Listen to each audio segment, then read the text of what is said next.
disclaimer under Section 107 of the Copyright Act 1976. Allowance is made for fair use for purposes such as criticism, comment, news reporting, scholarship, and research. Fair use is a use permitted by copyright statute that might otherwise be infringing. Non-profit, educational, or personal use tips the balance in favor of fair use. Good morning, welcome to my YouTube channel. সকাল সকাল চলে এসেছি তোমাদের সামনে নতুন একটা blog video নিয়ে। সবাইকে জানাই শুভ মহালয়া। তোমরা সবাই কেমন আছো? আশা করি নিশ্চয়ই ভালো আছো।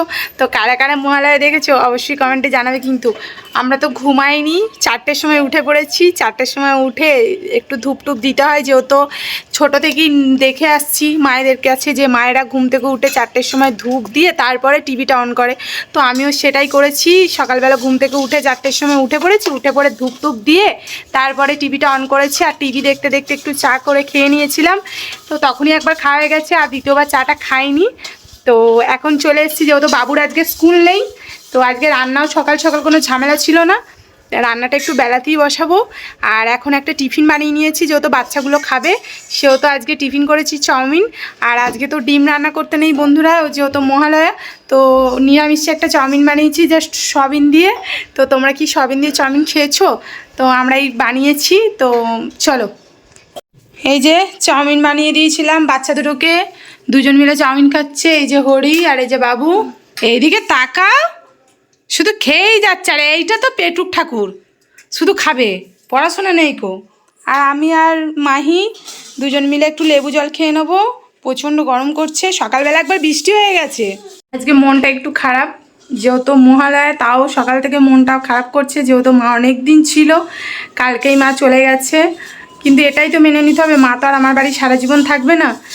তবু আজকে মহালয়ার দিনে মাকে খুব মনে পড়ছে, তো মাকে খুব মিস করছি। মা কালকেই চলে গেছে, আবার আসবে কিছুদিন পর। লেবু জলটা খেয়ে চলে আসলাম রান্নাঘরে। এই যে সবে ভাতটাই বসিয়েছি, এখন সবে ভাতটা হচ্ছে, তারপরে ঠিক করব কি রান্না হবে। এই যে ভাতটা হয়ে গেছে, ভাতটাকে নামিয়ে নেব। আর এদিকে রান্না করছি রুই মাছ দিয়ে পটল আলুর ঝোল। আর এইটা দেখতে পাচ্ছ, এটা হচ্ছে তিল, তো তিলের বড়া করব। আর দেখা যাক লাস্ট পর্যন্ত আর কিছু করতে পারি কিনা, টাইম যদি হয়ে ওঠে তাহলে হবে। বন্ধুরা, মাছের ঝোলের কারিটা দেখো, সুন্দর হয়েছে না? পটল আলুর তরকারি, উরি বাবা, এই যে আমি খাবো, তেলের বড়া হয়ে গেছে, এদিকে পটল আলু ভাজা হয়ে গেছে ঝোলের জন্য, আর এদিকে ভাতও হয়ে গেছে। আর এই যে মাছের ঝোলের জন্য মশলা কষা হচ্ছে, আর এদিকে মাছ ভাজা। টিং টিং। আমি বলতে ভুলে গেছি, আজকে তো মহালয়া। তোমরা সবাই শুনেছ তো? বাজলো তোমায় আলোর বেনু। যে রান্না টান্না কমপ্লিট করলাম, ভাত হয়ে গেছে, পটল আলু রুই মাছ ঝোল করেছি, তিলের বড়া করেছি। আর আমি পটল খাই না বলে আমার জন্য এই যে মাছের ঝাল করে নিয়েছি 2 পিস। আর সয়াবিন আলু একটু কষা করেছি, এটা আমার জন্য, কারণ যেহেতু আমি পটল আলু মাছ খাই না। আর এদিকে দেখো, এখন শুধু রান্নাটা করেছি, মাহি ঘর মুছছে। আমার এদিকে এখন অনেক কাজ, এই যে অনেক বাসন আছে, বাসনটা ধোবো, গ্যাস মুছবো। এদিকে মাহি ঘর মুছছে। মাহি ঘর মুছা হয়ে গেলে মাহি স্নান করে নেবে, বাচ্চা দুটোকে স্নান করিয়ে দেবে। এই যে হরি আর বাবু এখনো স্নান করেনি, তারপরে স্নান টান করে পুজো টুজো দিয়ে তারপরে খেতে বসা। ঘরের যা কাজ ছিল সব সেরে চান করে নিয়েছি। এখন দেখো বাবু আর হরিকে খেতে দিয়ে দিয়েছি।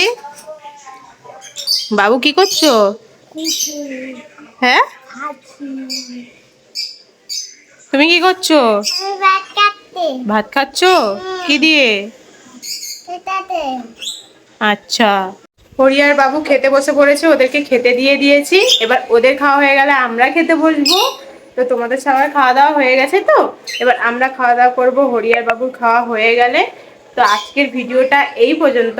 আমাদের ব্লগ যদি তোমাদের ভালো লেগে থাকে তাহলে আমাদের চ্যানেলটাকে কিন্তু সাবস্ক্রাইব করতে ভুলো না, লাইক কমেন্ট আর শেয়ারও করে দিও।